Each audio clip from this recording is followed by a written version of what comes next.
Fusion Search Soul Mega Man figure. This figure, pretty basic. It's the basic Mega Man figure. You can see him from all sides. He basically looks like the other Mega Man figure. But he's a little ill-proportioned in that his legs are a little shorter and his body is a little bigger, which really is brought out due to the DoubleSoul figures stuff. Also, you can see kind of his hair is not really attached to his neck. It's merely there. And on the Search Soul figure, his side piece, which is normally white, is now yellow. Other than that, and if you look at his head, it looks rather large. He's a pretty good figure, I suppose, fairly decent Mega Man one.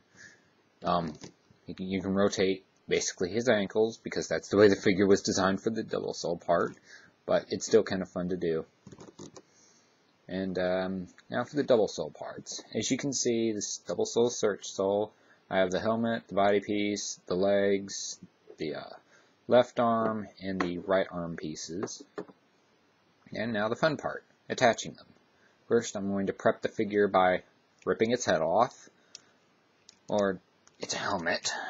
And as you can see, it has the Mega Man symbol thing on its forehead, and a rather interesting design in general. Also, you move the back piece. There's a nasty spot, but it's covered up by the DoubleSoul. And then you remove the right arm piece. Leave the left one on. And just go ahead and attach the helmet, since it's the easiest. And it looks pretty cool. It covers up his left eye so that you can't really see it clearly, but it's still pretty good. And for the left arm, you remove the hand, take the arm piece, and shove it on. Then you shove the hand back in. And that actually looks pretty good when you look at it. Now, basically spread the shoulders apart, which can be a little difficult. And to attach the body, you just rip it off. And it separates rather nicely.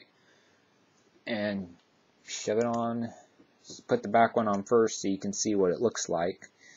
And then you attach the front one with that oh so satisfactory click. And then attach the buster, or scope gun weapon. And then you take the feet, and you extend them like this, and then you take it off completely. And then you shove in the other piece, and then underneath, you take the foot, and you shove it back in, which locks in the DoubleSoul piece so it can't move. Then you attach this smaller one over here. This does impair movement somewhat, but it looks pretty good. Also, this is the English version of the figure, as I did not have enough money to get the Japanese one. This was also the first one I got, and I actually got it in the stores when they had it. And there you have it, Mega Man DoubleSoul Search Soul. I might have to move this back a bit so you can see it, but I think you're good. He's kind of difficult to pose because the gun likes to go down when you'd like to keep it up. It goes down. When you try to keep it up, it goes down. So this guy can be a little difficult to pose, not to mention with the feet, these things have a tendency of coming off. Not really coming off, but coming out. So basically, you do the no pose with this guy because he looks awesome anyway. This hand's pretty easy. It doesn't do much. So basically, you're buying this thing for the DoubleSoul feature. Other than that, he's not the most impressive poser, but he's pretty good for looking awesome.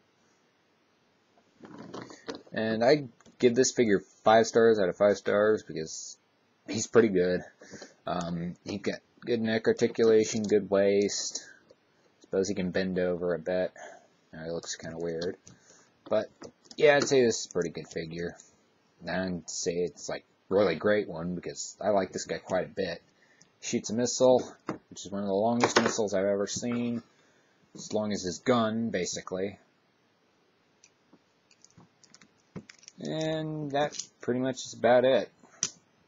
Can't really say much bad about this guy except his lack of the ability to pose really well, but he rocks the no pose.